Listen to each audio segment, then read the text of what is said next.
Halos parehas po ang transformation nila, pati ang robot form. Ang pinagkaiba po yung may mga added features, kumbaga art ng ng details ang ang Beast Hunter na ito po siya. Ito po ang Beast Hunter na masasabi natin. Na to be compared with is yan o. Titignan nyo po. Makikita nyo po yung pagkaano na ang kanyang chest ay parang si Iron Man. Nakita nyo po yung chest niya. Ng kanyang, ang pagkaiba po, pakikita natin. Ang kanyang chest ay parang si Iron Man. Ang kanyang looks, meron po siyang salamin, parang Cyclops siya, oh. Para siyang si, ano nga ba tawag doon? Sa isang karakter na yung kanyang mata ay parang may salamin. Oh, tapos ang kanyang signya ay talaga nakalagay nandito. Kung titingnan niyo po yung details nito, kung i-compare kay Ratchet ay mas maganda po ang details nito. Nakita niyo po mga dinagdag nila. Siya po ay meron na kagad blade. Nakita niyo po yung blade niya. Pagka tinago niyo po yung kamay niya, meron na kagad siyang blade. Yan, nakaganyan po, oh. Pagka tinago niyo po yung kamay niya, at saka dito nakita niyo, oh, meron na po siyang lifeline dun na which is nandun sa kabila. Na kung titingnan natin, ganyan po yan kasi yan po, oh, pagka-carboat po yan, ganyan. Nakita nyo po yan, oh. Yung lifeline niya nandyan. Oh. Tapos, ang pa po, dito, nakita nyo yung sa kamay. Oh, dito may extra.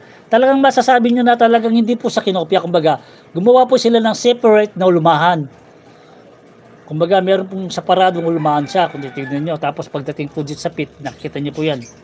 Oh, dito po, yun, may extra ganon. Doon, wala. Tapos dito, yan, nakita niyo yan. Tapos dun wala.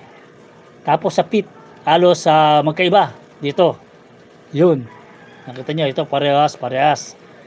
So, ngayon, ang back naman. Pagdating sa back, yan.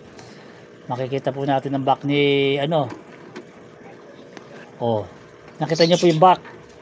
Oh, magkaiba po yung back nila, pati yung sa likod. Ito po yung engine niya, very beastie. Yung engine, niya, meron yung engine part na rito, the turbo. At the same time, meron siya, yung sa bumper niya, meron siyang spikes. Na pagka, ang bangis po ng itsura na ito, pagka nakita nyo kumbaga, po siya,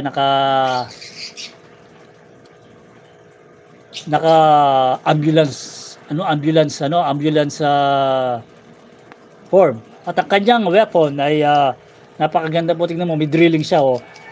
Oh. Gumagano po, nakakapag-drill siya at the same time ay naibubuka ka po na yan na po siya, tingnan mo, machine gun po siya, oh. Oh. Na may machine gun po siya, oh. Machine gun, oh. Oh. At the same time na drilling siya, at the same time pa rin siya. Machine gun na naiikot po siya, nakita niyo po. Yung mga sinauna pong toys ng mga Hasbro, ang dami po nilang mga mechanical kumbaga movement. Automorph ang tawag nila. Tingnan niyo po to. Ang ulo po, yun, oh. Oh, tingnan. Nailulubog po natin, oh. Nakita niyo po, meron po spring loaded po. Kaganda po, nakita niyo po ng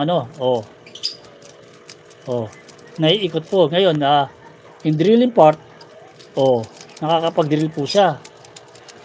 Kaya masasabi natin na kumbaga, sa dalawa, parang napakaganda po ng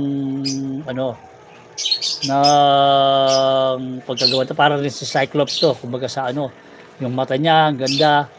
Tapos yung dibdib niya parang si Iron Man. Parang si Iron Man ang kanyang dibdib. Talagang very beastie ang dating. Pero ang lang nun, siyempre dahil hindi nga siya lumabas sa Transformer Prime, alam niyo po yun. Kasi hindi siya lumabas ng let's say hindi siya lumabas as character. Kaya yung pagtangkilik po ng tao ay hindi ka po katulad po ng pagtangkilik dun sa talagang napanood natin.